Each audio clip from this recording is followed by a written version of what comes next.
Jumpa kembali bersama saya Wong Ganteng Sakdonya. Mohon untuk tidak menyebutkan nama dan identitas dalam percakapan ini karena percakapan ini saya naikkan dalam konten YouTube. Gimana Mbak? Iya, mau ngobrol sih sebenarnya. Kenapa? Mau ngobrol yang topiknya ya perhutang-hutangan. Jelas nggak suara saya Mas Andi? Iya, tapi kayak rada mendengung. Mendengar ya, soalnya saya pakai headset. Nah, dilepas aja. Rodok bengung jadi suara Tapi jelas nggak Mas Andi? jelas. Gimana? Agak dengar dikit ya. Nah, soalnya sambil kerja ya kan aja. Sambil apa? Gini, sambil kerja, Sampean sambil ngomong. jaga balik. Ya, aku punya tanggung gimana ya mau mulai cerita dari mana juga bingung. Ya sih ngomong aja loh Mbak, wong tinggal ngomong. Iya, eh kita saya banyak Mas Andro di sini semua bangsa itu saya punya kecuali TR itu nggak ada. Bang kecil itu saya semua punya dan bos udah tahu semua, saya dulu semua, tapi bos belum ngasih keputusan mau memulangkan saya atau apa mau memecat saya atau gimana belum ngasih keputusan. Terus kalau untuk masalah tanggungan kayak kan pasti telepon itu kayak tagihan itu udah semua masuk tagihan luar kayak kolektor, aku tetap kooperatif sih, maksudnya nggak yang tak bayar gitu, tetap aku bayar.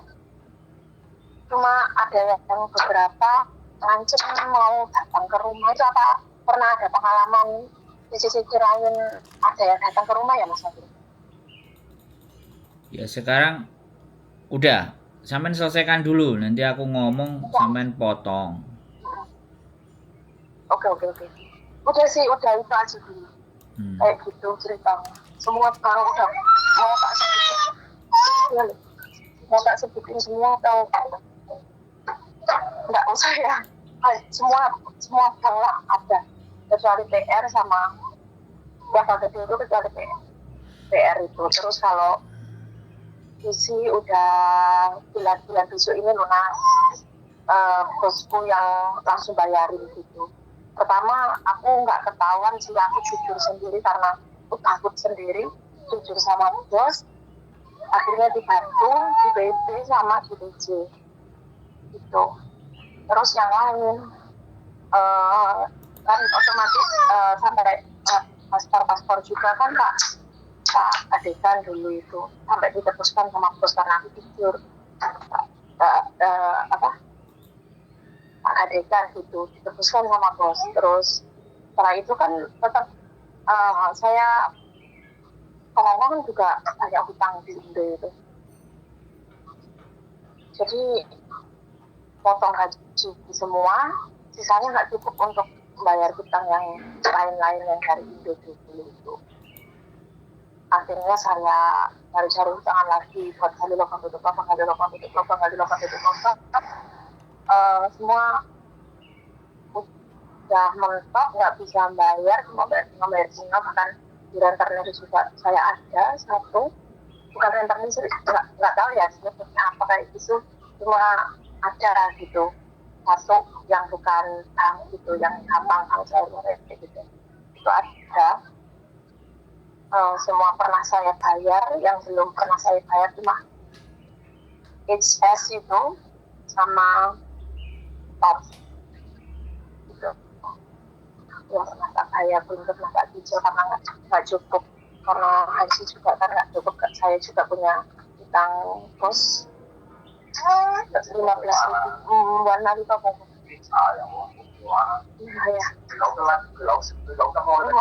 klaim bisa mai klaim sih ya haya gitu lah. Udah Mas Andro segitu dulu ya.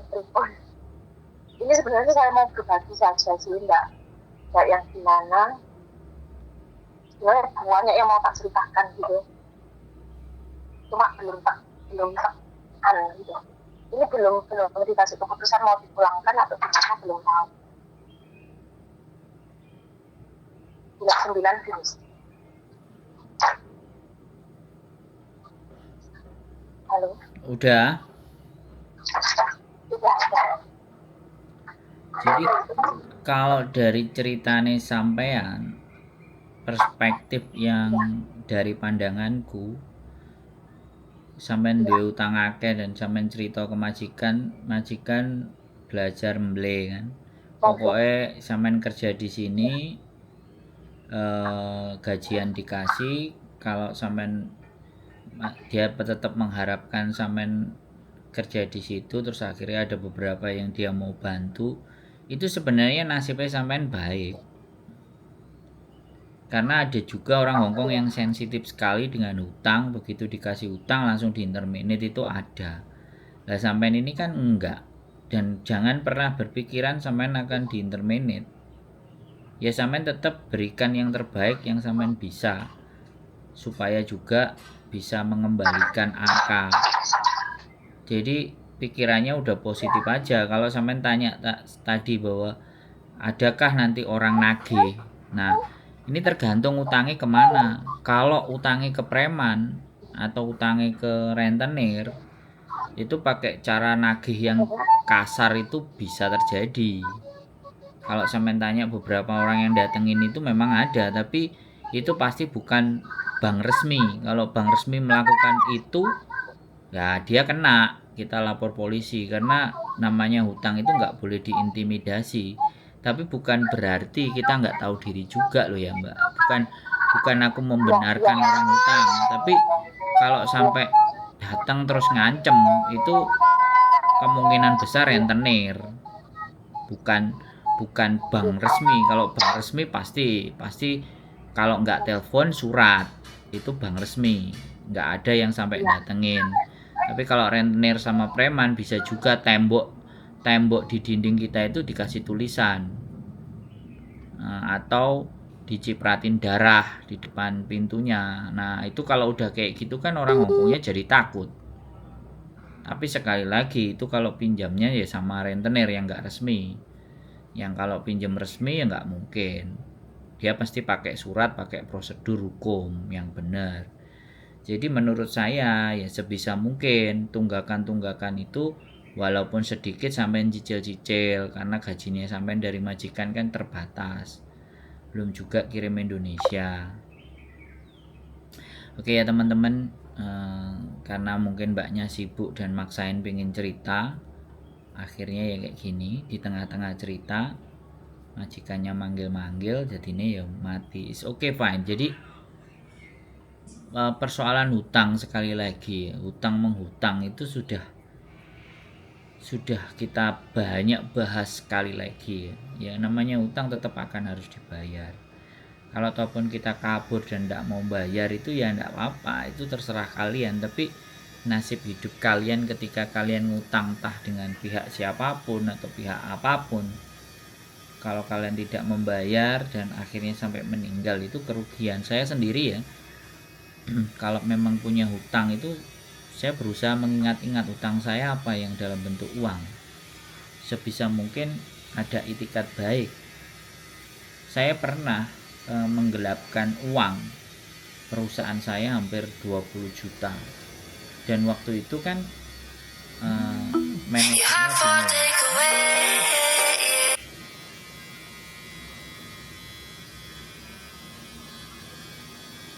Halo?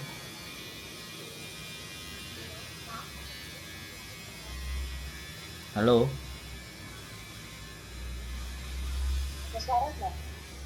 Ya, Halo. ya wes, ya kayak gini lah. Ya. Resikonya kerja sambil telepon, menyempatkan waktu untuk bercerita. Ya pokoknya selama sampai tidak dikeluarkan dari majikan itu ya sudah, berikan pelayanan yang terbaik dari diri sampean aja kalau aku. Kalau persoalan nagih itu ya namanya utang pasti akan ditagih, tapi kalau perbankan resmi atau instansi resmi itu pasti cuman pakai surat. Kalau nggak surat telepon biasanya juga telepon rumah, bukan telepon HP, karena nomor majikan itu private, atau mungkin nomor teleponnya sampean sendiri. Ya nggak apa-apa ya disampaikan, ya saya kan bukan Mas Andri, apa udah telepon handphone majikan karena kan bank kecil itu yang nggak denger mbak suara sampean. Jadi sampean kalau memang mau cerita itu fokuskan cerita mbak. Jadi kita itu yang denger jadinya biar bisa dapat pelajaran gitu loh mbak. Ini loh yang kadang-kadang aku tuh saya udah ngeluangin waktu, sampean juga udah mau telepon, aku menghargai sampean, tapi sampean juga bahwa ini setiap apa yang ingin disampaikan teman-teman itu aku pingin memberikan bentuk pembelajaran gitu loh mbak. Jadi kalau memang sampean nggak ada waktu nggak apa-apa, nggak usah dipaksain untuk telepon gitu loh. Daripada sampean ngomong yang nggak jelas terus nanti di komen-komen ngomongan apa itu mas nggak jelas gini-gini, kan ya waste time gitu loh. Sampean juga buang-buang waktu gitu loh. Iya. Makanya aku berharap gitu loh. Aku sebenarnya bukan bagaimana-bagaimana. Setiap apa yang saya naikkan di konten YouTube itu saya ingin memberikan bentuk pembelajaran gitu. Versi saya. Dan langsung dari narasumber. Bukan katanya, bukan dari berita. Saya nggak suka nyomot-nyomot berita terus di karang-karang sendiri terus dibikin sensasi. Aku bukan orang seperti itu. Kontenku kan nggak ada yang anak ribut, tawuran, rebutan cowok. Kontenku kan ya memang masalah beneran. Kayak sampean ini punya utang, dan jangan pernah berpikiran majikan belum mengeluarkan saya. Jangan ada pikiran itu. Justru berpikirlah bahwa aku memberikan yang terbaik untuk melunasi utang-utangku. Nah, masalah orang mau datengin ke rumah dan semuanya, sekali lagi aku sampaikan, aku nggak ngerti sampean denger apa enggak. Kalau datengin preman, datengin tukang tagih, itu pasti kalau nggak rentenir ya kita utang sama preman. Tapi kalau kita utang ke lembaga resmi, mereka pasti pakai resmi, pakai surat, pakai telepon, pakai pemberitahuan. Iya mas. Jadi nggak usah khawatir, justru jangan ada terbesit. Kalau majikan sampean mau intermanage sampean, dia butuh, anaknya butuh dirawat, dan dia sudah tahu cara kerja sampean. Nah ini loh yang terkadang saya berpikir, ketika majikan sudah yakin dan percaya, Mbak aku nggak ngerti karena Mas sampean punya masalah pribadi yang nggak mungkin bisa diceritakan, sehingga sampean melakukan hal-hal di mana itu yang menyulitkan diri sampean sendiri. Utang itu salah satu juga kita nggak bisa nyalain, karena yang jelas orang berhutang itu manajemennya kacau dan maksain sesuatu yang dia nggak mampu. Itu sudah faktornya pasti itu. Apalagi dihantam lah, habis gimana, orang tua sakit, anak sakit, semua butuh dana, butuh biaya, satu kuliah, itu pasti. Tapi buat saya kalau bisa ada aset yang harus dijual, juallah aset, jangan sampai ngutang. Punyanya apa jual, kalau memang nggak punya apa-apa ya sudah, kasih tenggang waktu. Makanya kalau misalnya karena sakit ya mulai dari sekarang ya dicicil, ikut aja ke BPJS Kesehatan. Bukan aku kampanye punyanya pemerintah loh ya, tapi BPJS Kesehatan itu bisa membantu apabila orang tua kita ada yang sakit, anggota keluarga kita yang sakit. Saya sekeluarga itu satu kakak isinya 4 orang. Saya bayar BPJS-nya cuman malah 150.000 kalau nggak 180.000, padahal itu 4 orang. Lah untuk ukuran di Hongkong 180.000 kan ya $100 tuh. Anggap aja $100 buat BPJS di Indonesia. Jadi kalau ada alasan sakit, yang penting kartu BPJS-nya hidup ya beres lu. Dan bayar BPJS pun kita nggak usah pusing.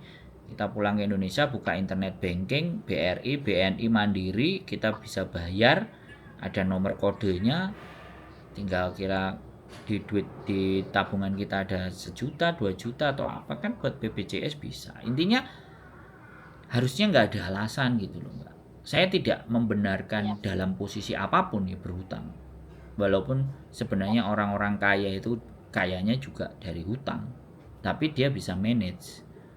Kalau nggak bisa manage, orang-orang, mohon maaf ya ini saya menyebutkan suku, orang Chinese itu kalau memang dia mau berhutang, dia siap dengan risiko strateginya. Ya rukonya dia jual, rukonya disilakan disita. Yang penting kan kita nggak merugikan orang lain, teman lain. Yang kita rugikan kan instansi bank. Iya. Nah, jadi sekarang ya wis, kalau sampean mau curhat hal yang lain, kalau sampean pertanyaannya nanti ada tukang tagih nggak gitu. Ya aku pastikan aja, berdoa aja sama Tuhan. Kalau memang Nah ini pinjemnya resmi enggak gitu. online pun aku ada gitu loh. Apa? Udah nggak mampu bayar kayak online sampai dibikinkan video syur gitu, tak kirim ya videonya. Itu bukan saya gitu loh. Dan mereka bisa kayak ngeretas handphone gitu. Gak denger Mbak? Online ada ya online. Ya online ya pasti ditagih tapi kan ya online. Iya, tapi sampai kayak ngancem-ngancem. Ya udah biarin aja kan, sampai cuma ditelepon aja. Iya ya. Ya, kalau ancaman ya pastilah, karena memang ya piye lah Mbak. Itu kan bagian dari risiko. Iya Mas. Jadi nggak usah ngeluh kalau memang nagihnya dengan berbagai macam versi. Kita ditagih itu terima kasih. Kita ditagih itu sebenarnya kita berterima kasih, kita diingatkan. Coba nanti kalau sudah sampai di akhir hayat kita terus kita masih punya hutang, kita harus nanggung dosanya orang-orang yang ngutangin itu. Betapa ruginya. Kalau aku sih percaya itu. Ya kalau sampean masih punya itikat baik untuk bayar, ya udah dijawab aja baik-baik, mengajarnya punya salah. Iya. Karena hutang itu bagaimanapun ya dibahas di posisi apapun, hutang ya wajib dibayar. Iya. Perlu jual aset supaya hati kita tenang. Makanya kan sudah ditulis juga di firman bahwa hutang itu akan menyebabkan kegelisahan di siang dan malam. Itu bukan isapan jempol. Kalau memang ada hutang dan itu harus ditutup, ya punya aset apa, punya motor, punya sawah, punya apa, punya sertifikat, ya udah jual, nutupin hutang. Nanti cari lagi. Kalau memang mengharuskan ngontrak ya ngontrak. Kalau memang itu dijual untuk nyaur hutang semuanya ketutup, ya udah ngontrak. Nggak punya rumah ya belajar ngontrak. Yang penting kan nggak ada hutang. Nanti pelan-pelan nyicil apalagi atau beli atau apa bagaimana. Yang penting utangnya diberesin dulu. Utang itu juga ngambat rezeki loh Mbak. Saya percaya itu. Kalau saya. Ya jangan. Kadang-kadang yang terjadi sama teman-teman itu buka tutup. Akhirnya ya wis. Sing dibuka tutup rentenir, bunganya nambah, moncrot. Hongkong itu main bunga loh, suku bunga kalau ngutangin sesuatu.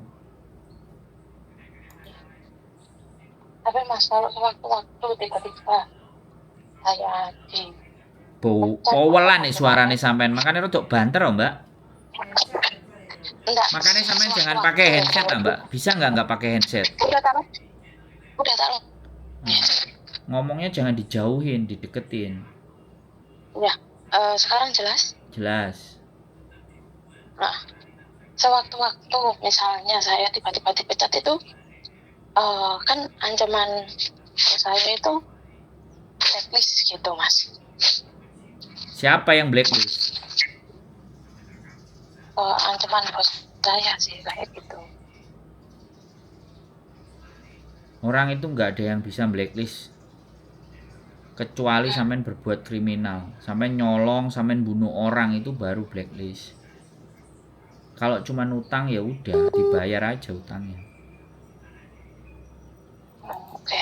Tapi ada juga yang ngutang, kemudian diintermene terus pulang balik lagi, utangnya belum dibayar, catatannya ada, visanya nggak turun. Itu ada. Oh itu ya kayak gitu misalnya kayak ya tetap lah Ya saya pindah negara, Mbak. untuk bayar. Pindah negara, Makau apa pindah Singapura? Apa Taiwan? Kalau proses ke Makau itu dari harus modal ya Mas Andro ya? Ya enggak, kalau proses ke Makau ya sampean pulang, terus terbang ke Makau, terus cari agent atau cari majikan. Kan ada Facebook grup majikan di Makau. Aku belum bikin konten sih, nanti aku mau bikin konten. Jadi biar teman-teman itu kalau mau cari majikan di Makau langsung dari Facebooknya aja. Jadi kalau langsung kontak sama majikan kan lebih enak, tinggal sampean berangkat aja. Udah berangkat, tanda tangan, lamkat keluar, udah kerja. Intinya kalau sampean nggak bisa masuk di Hong Kong gara-gara punya utang dan PT atau agensi nggak mau memproses sampean, ya udah ke Makau. Kalau nggak ke Makau ya ke Singapura. Kan sudah beda negara. Kalau nggak ke Singapura ya Taiwan. Oke.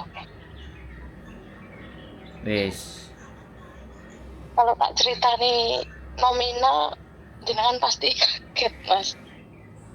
Gini loh Mbak, mau gini loh. Sampean mau ceritain nominal atau apapun, 1 miliar, 2 miliar, 3 miliar, saya itu udah pernah dengerin cerita orang punya utang 4 miliar, 3 miliar, 2 miliar. Saya sendiri aja ngasih modal buat teman saya hampir 80 juta ya nggak ada hasilnya. Ya sudah, nggak apa-apa.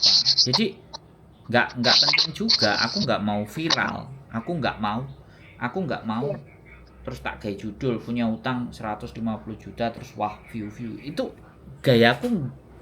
Bukan itu tujuan saya. Nggak penting gitu ya. Tujuan saya itu makasih. Tujuan saya itu menguatkan kalau sampean punya utang, gimana nanti punya masalah, terus gimana nanti dapat solusi, dan sampean merasa tercerahkan terus punya semangat. Itu yang paling penting, Mbak. Iya. Pahalane Gusti Allah karo gajine AdSense itu nggak sebanding. Iya. Gitu loh, Mbak. Jadi aku kepingin kontenku gak apa-apa, nggak boom, nggak wah, nggak viral, nggak apa-apa. Tapi satu individu yang ngomong sama aku, itu dia merasa tercerahkan, itu Gusti Allah mesti nulungnya aku. Buktinya kemarin aku kena serangan jantung, ya Gusti Allah cek ngesakno mbak aku cek diwehi urip. Ya itu salah satu bukti nyata bahwa Gusti Allah selalu ada.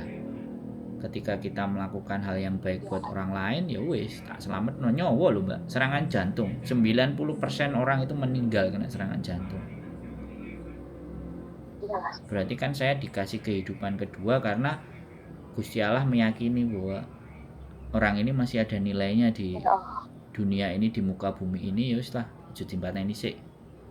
Itu kan kemurahan hati nih Gusti Allah. Makanya saya yakin. Makanya saya bukan orang-orang yang kejar viral, apalagi cerita-cerita hutang. Jadi saya ingin jadi orang itu yang menyejukkan, memberikan semangat, ngasih motivasi. Orang itu jadi punya kekuatan untuk menjalani hidupnya. Itu jauh lebih penting, Mbak. Kalau saya loh ya. Ya begitulah ceritanya, wis. Intinya banyak-banyak doa supaya badan sampean sehat, dan jangan ada punya pikiran majikan sampean mau mengeluarkan sampean, jangan pernah ada sedikit pun. Kalau ataupun itu suatu saat terjadi, ya solusinya pindah negara. Persiapkan, sisihkan dikit uang atau cari pengetahuan bagaimana cara kerja di Makau.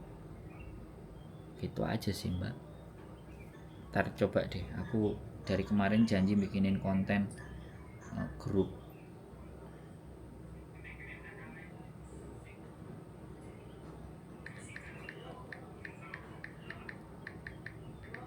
Oke lah Mbak, kelihatannya sampean sudah sangat sibuk sekali nih karena masak juga. Oke, buat teman-teman semuanya yang punya banyak utang ya, mudah-mudahan kalian semuanya diberikan kekuatan kesehatan dan diberikan kemurahan hati untuk punya itikat baik dalam mengembalikan.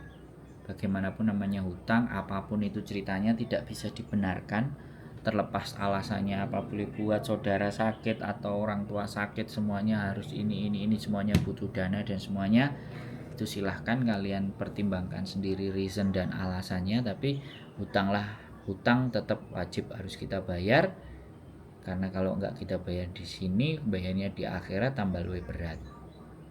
Saya percaya itu. Dan ketika hutang-hutang kita belum terselesaikan, setengah mati rezeki kita juga akan dihambat. Kayaknya berdoalah untuk punya itikat baik, untuk Gusti Allah tetap memberikan kesehatan untuk mencoba mencicil hutang-hutang itu walaupun sedikit. Terserah hati kalian mau jadi batu mau apapun, monggo, itu terserah kalian. Tapi saya cuma berpesan, hutang itu pasti akan membuat kita gelisah di pagi, siang, dan malam. Begitulah dari saya.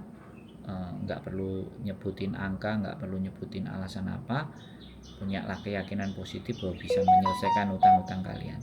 Keep stay tune my YouTube channel and see you next video. Bye bye.